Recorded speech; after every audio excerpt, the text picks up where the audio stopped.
We're paper girls, so we stick together.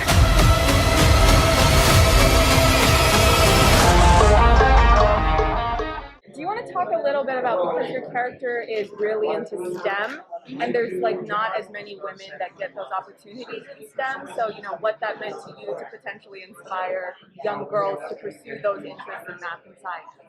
Wow, that is a really good question. Being women in STEM was a big. I actually am pursuing STEM in real life because my backup plan is a doctor. But STEM was always a really big part of TIFF, and I loved that I got to be one of the few and far between girls who get to portray women in STEM, and I love TIFF's intelligence, and it really did mean a lot to me because I feel like having TIFF when I was earlier in my life would have been another reason why I would have gone into STEM. Like, that representation means so much in this industry because the media is where a lot of influences start. So I loved portraying TIFF and getting to possibly be representation and an influence for some of the young girls and young boys growing up now. It's really, I'll just jump in about TIFF. It's really just, it makes you feel so good to see her tackling the world. She's just jumping in and getting right in there, and I love that. Yeah, but you're tackling too. You're on motorbikes and fighting people, like literally tackling. But yeah. yes. Did you get to really ride on those motorbikes, or was it like all stunt people? That was on the motorbike for the actual stuff on us.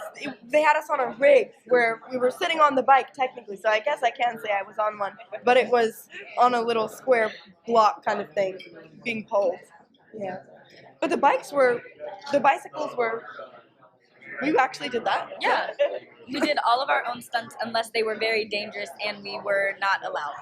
Or if they were illegal to do, like drive a car.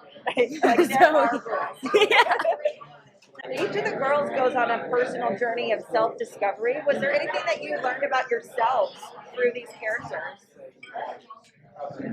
I would say the show opened up a lot of philosophical questions for me because we do go to the future. And that opened up those questions for me, like, what if I wasn't content with who I became? What if my future self is different than I expect now? But I also figured out answers to those questions, like, as long as future me is happy, I'm happy. But yeah, I would say that it just opened up stuff like that for me to experience internally. Yeah, I would say for Mac, something I guess that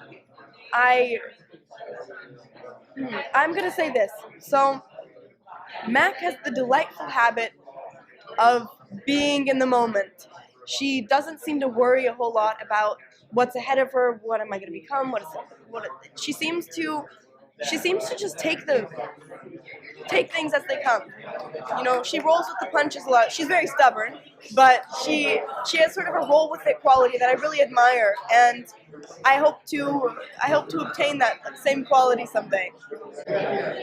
Sophia, how did it feel when reading that script, knowing what's going to happen to your character in the future?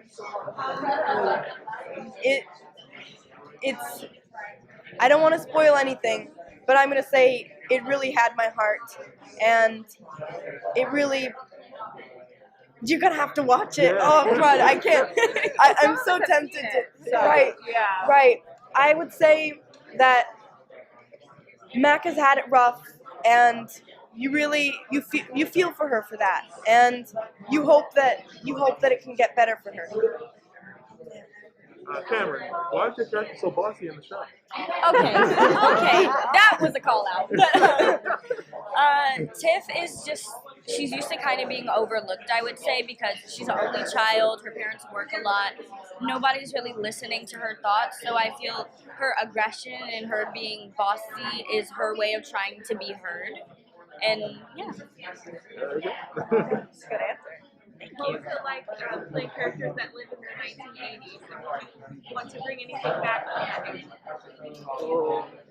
that. As far as depicting a character from another generation, I would say just I was talking to Camryn earlier. We were saying it's so funny. If you look at a Polaroid picture or a medieval portrait, it's so interesting that you immediately you see what they're wearing. Oh, that was back then, and very seldom do you really dive deep into who was that. What were they thinking when they were getting this photo taken? You know, just actually exploring who the person is as an individual and not just kind of glossing over it with the styles of the time, you know. And I'd want to bring back 80s music and maybe some of the clothes, yeah. Yeah, portraying an 80s character meant some really fun research. And I mean, the comic books were amazing. The source, you can't get better than the source material. But I would ask my parents, because they were alive during the 80s, and I would research music like When Doves Cry by Prince and like True Colors, Cyndi Lauper. And I would also look at movies like Coming to America and Barry Gordy's The Last Dragon. Like, I would get into things that I think Tiff would like as a character. And that was really fun for me. And as for stuff that I would bring back, it would be the walkie-talkies and, like Sophia said, the music. So why should everyone watch Paper Girls? I mean, everyone can find a piece of themselves in this show, I would say. Like, no matter who you are, there is a piece of yourself in this show. Plus, I think it's an unforgettable, action-packed adventure that you're not going to want to miss. Yeah, exactly what she said. I would say that if you like, just like Camryn was saying, there's something in it for everyone. If you like special effects, we have amazing special effects. If you like coming-of-age stories, you're going to fall in love with these guys. And her. Thank you. I would say there are so many layers to this show. You're going to find one of those layers that you like, if not more than one.